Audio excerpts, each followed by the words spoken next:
plow. We've got half an hour and we've got quite a lot to get through. So the majority of these would just go straight into HubSpot rather than worrying too much about the deck. So update number one, I don't know if anybody's actually seen this, but it's the enhanced view for the board view for contacts and companies. And what we've got, you can see it's this sort of life cycle stages across the top. You may have seen this, but what I'd encourage you to do is have a play with this because it's not just life cycle stages. We have all of these fabulous icons along the bottom. And not only that, if you click on board options, you've got the ability to edit, to set up the cards. So you can see here, if we press set up cards, you can see what these cards look like.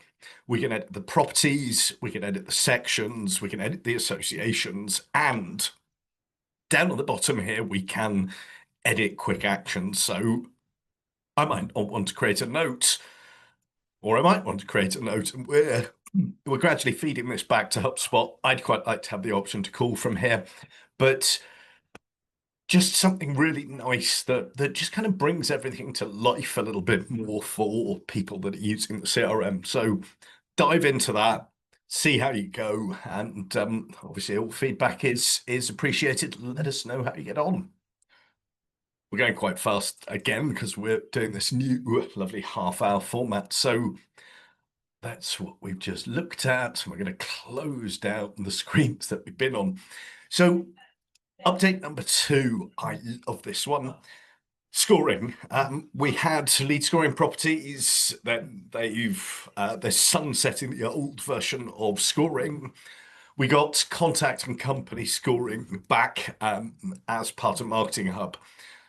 But now we've got deals, so it's not just a case of scoring contacts and companies. We can now build out deal scoring.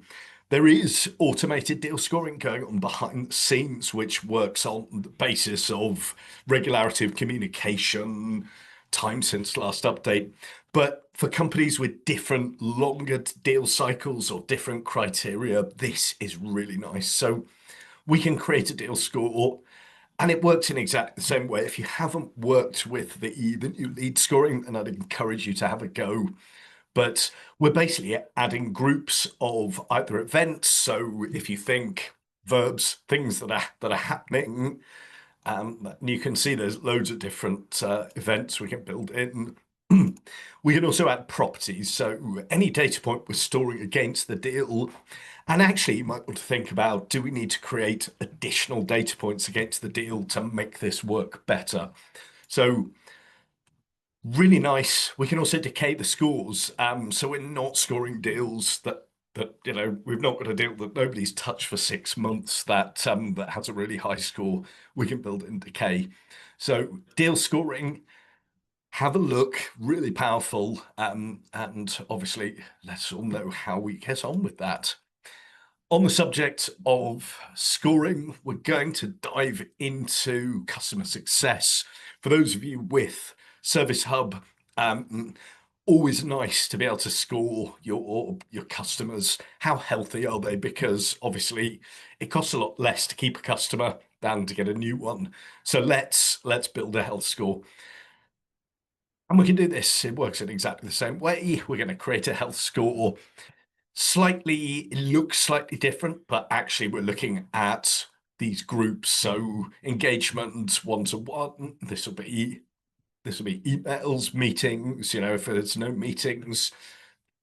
Number of support tickets are NPS scores. So if we've got automated surveys going out after a customer service interaction or whatever it happens to be. Call engagement. So are they engaging with us properly? And CSM sentiment. And if we go into the setup, the other nice thing is that we can use lists. Lists are incredibly powerful piece of HubSpot. If you're not using lists for loads of stuff, then you should be. You can use lists so we can make different scores for different groups of customers. So we might have our low spenders, people that have bought a month's worth of something. They would have different scoring criteria from those long-term clients that we want to renew, as opposed to the ones that we want to just set up and leave them to go out into the world on their own. So health scores, I think it's live now. It's in Service Pro, Service Enterprise. If you've got either of those, then go in and have a look because it's a really, really nice, powerful update. Next, actually, next we're going to go back to our deck because we now have mobile inbound calling. This is in public beta. We don't actually have it because I show you things in our test portal, and you're not allowed to do calling out of a test portal.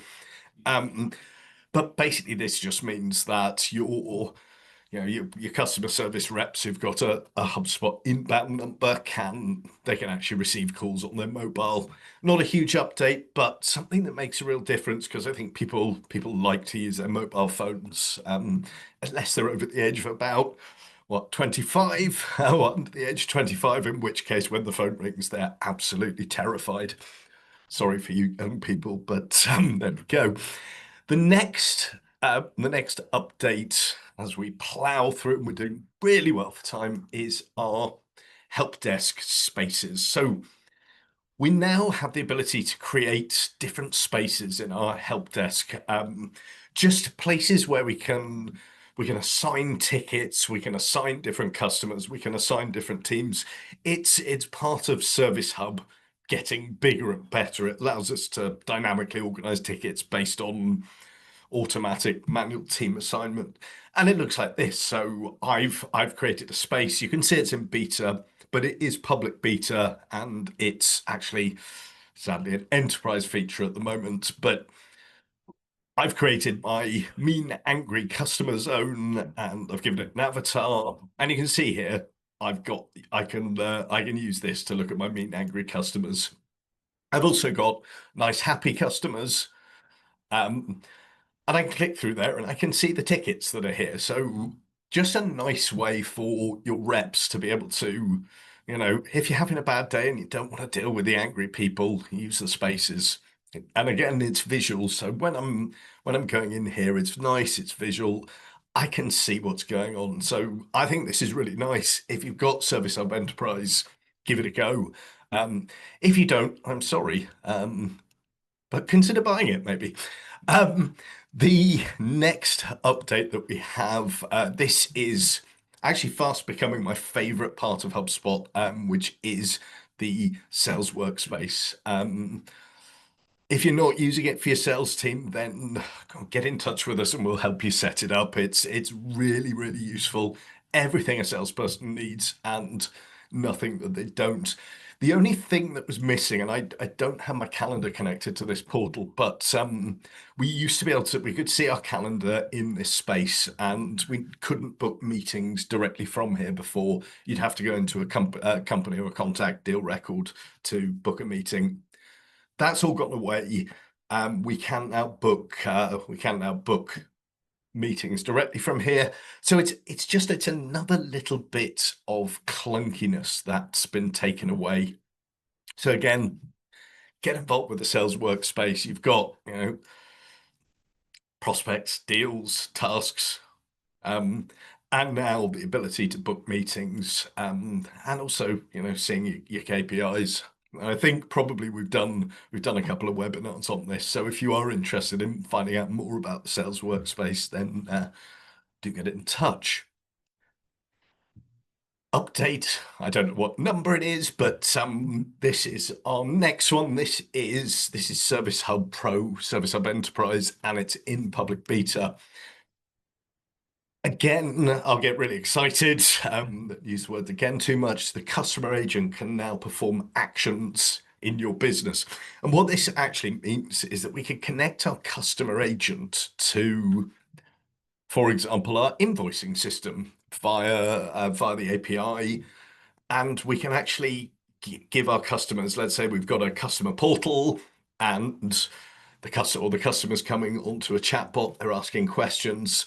We're not just helping them answer their questions, we can help them actually look at something that's very relevant for them. So, for example, check if an invoice has been paid, preview it, and what we have is an action. We're saying check if the invoice has been paid. It lets Customers check if the finance department paid the bill. And we actually build out trigger phrases, and we can use the AI to help us here. So I've put in a couple. Let's see what it generates. So we only have to put in a couple, and look at this. Now I want to check if we paid the bill. So we've got our different triggers. We're then defining the inputs. So, what do we need? We want them to input their order number. We want an email address, whatever it is that we need to be able to send a request to whatever system we're interacting with. And then we're configuring the API. So without getting too deep and nerdy, we're asking the API to scoop up some data. We're giving it an endpoint to scoop the data up from. We're going to sort out a method of authentication. We're going to add the query parameters, and we're going to tell it what we wanted to say. So in this case, it's, excuse my spelling, but we're telling it how to respond. So we're going to give it instructions. In this case, we're saying, no, you haven't paid your bill, you horrible, mean customer, you. So one of those things that probably takes a bit of thinking about, what are my use cases? What can I do with it? But if you've got a customer agent that's hooked up to your knowledge base, that's hooked up to your website, your blog, all your data sources, it's going to be able to answer your customers' questions. If you can hook it up to your order shipping system, whatever it happens to be, then they're going to be able to self-serve. And that's really, really powerful. So onward. And we've got now the next fabulous update is, and I don't know if anybody's actually tried this yet. Do put it in the chat pane if you have. All of this stuff is fairly new, and it's difficult to find a breeze-shaped hole in your business, and it often takes just doing something just to show people. What I tend to find is putting these things in place are really good from an adoption perspective. In this case, we now have a workflow action. So if anyone's building workflows at the moment, you probably dislike the new workflow triggers as much as I do. So I've just set this as manually triggered. I can tell you happily that HubSpot are actually changing that flow again to make it a little bit better. We've had this summarize record option before, and all this is doing is we're saying, right, here's a workflow. What we want to do is summarize the enrolled contact, and we can output it, send it as a message. But what we can now do is ask Breeze, and this is where Ask Breeze sends your message to AI and returns a response as action outputs. This is pretty cool. So, for example, I need help categorizing companies. The name of the company is whatever the email domain is. And we're asking it search for information, output that information, and then we're defining what's the output. In this case, it's going to be a string, and then we're going to tell it what to do. So again, if you've got time, experiment with the Ask Breeze action. You're probably going to have to work on your prompts. That's kind of the key at the moment. If you can write a good prompt, then the world of AI is yours. If you can't write a good prompt, then it's going to be difficult and clunky. But this is really nice, and there's a couple of other updates coming that really put this into action. So Ask Breeze action in workflows. The next one that we're going to touch on is just the simple fact that we can export tickets in the customer portal. So visitors if you've got a customer portal and your client has a bunch of tickets, they've now got an export to CSV button above the listing table of their tickets.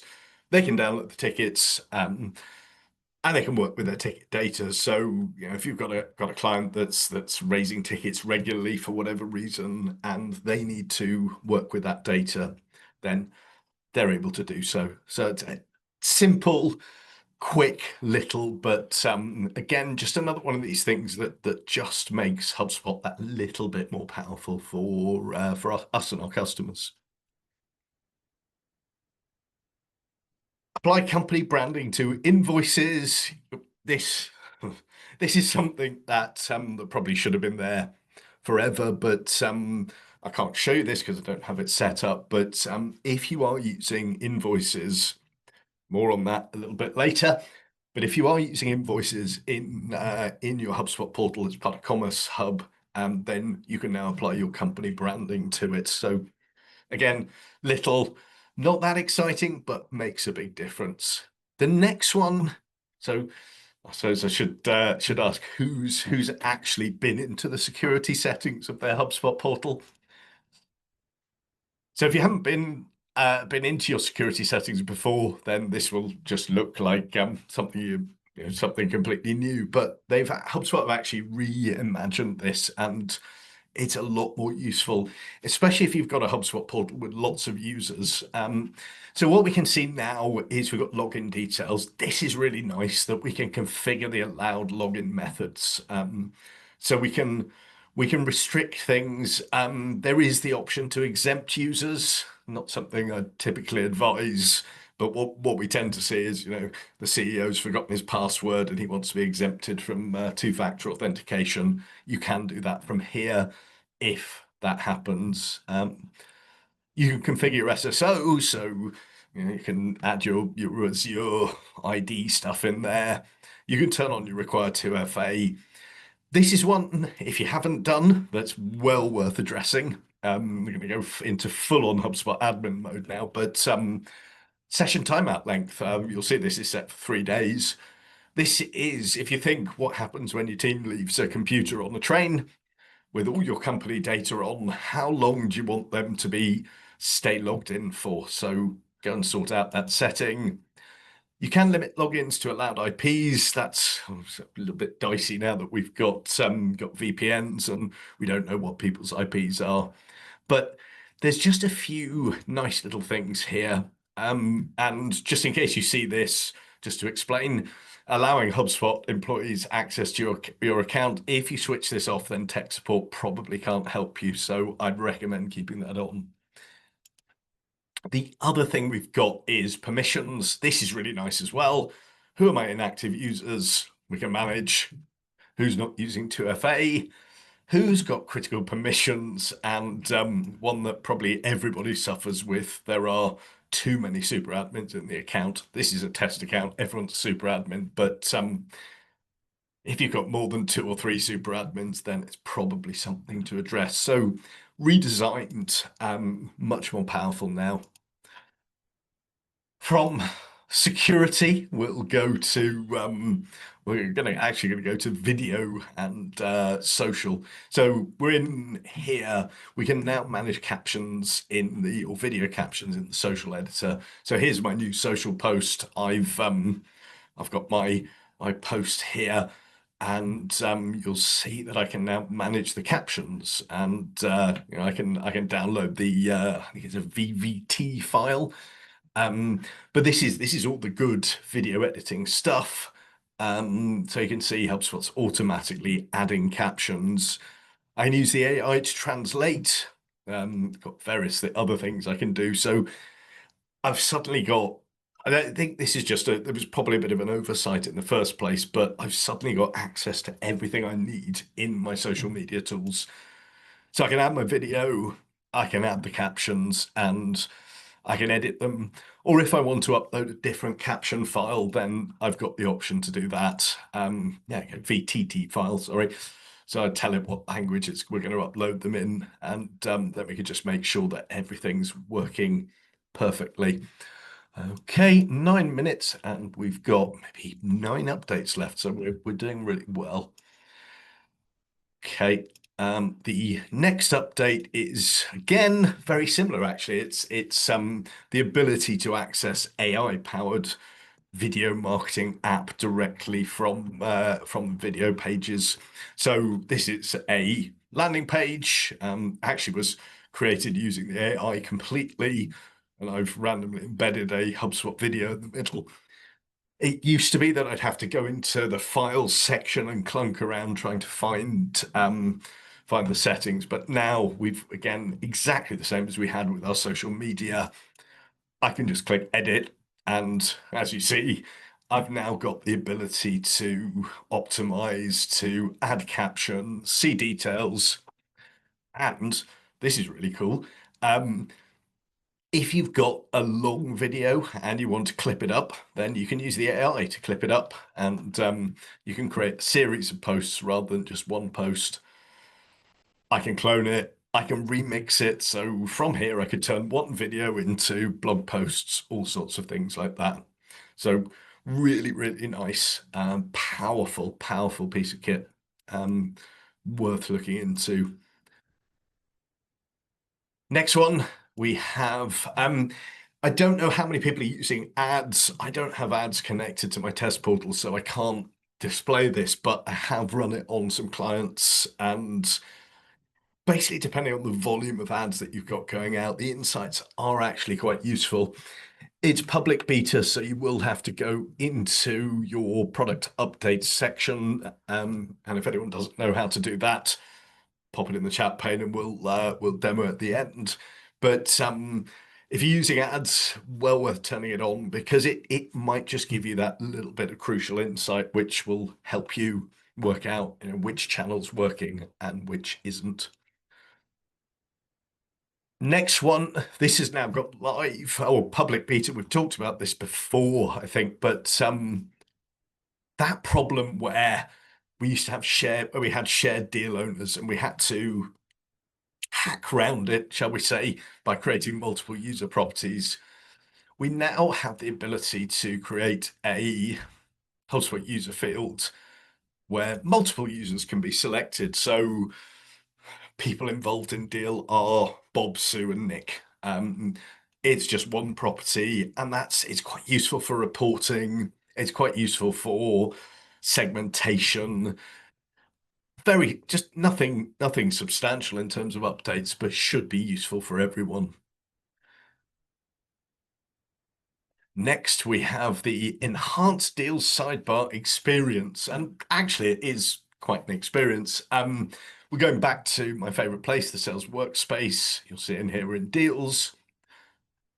This is the deal sidebar, and you can see we've got the automatic scoring. We can see where the deal is, and we can just do anything deal related that we need to do.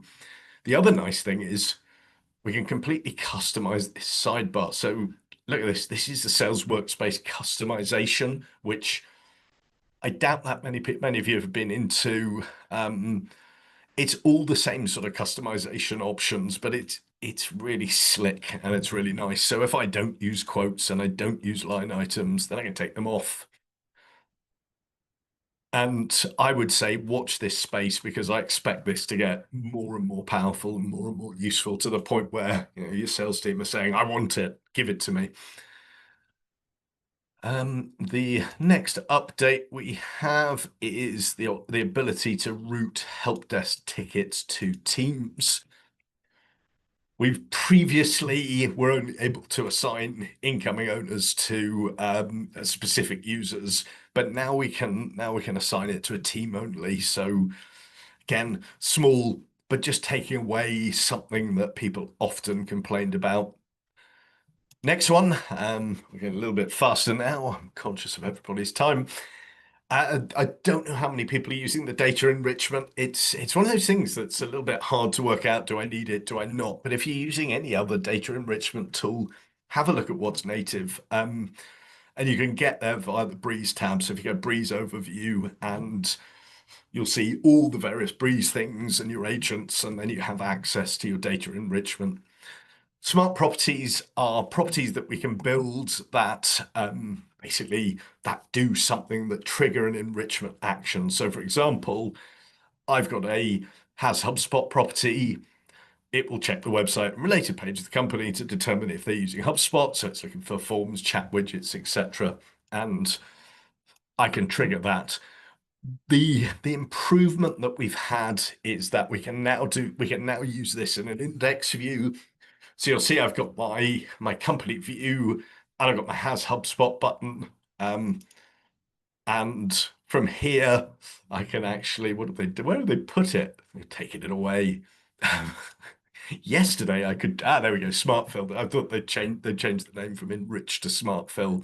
But if I trigger that, then my Breeze credits will be used, but all of the companies that I've selected will be enriched. Nice, powerful stuff. Next one is the guided report creation flow. I'd suggest everybody just have a go at this. I watched a video Hannah made yesterday, trying to work out what had changed. I went through the same.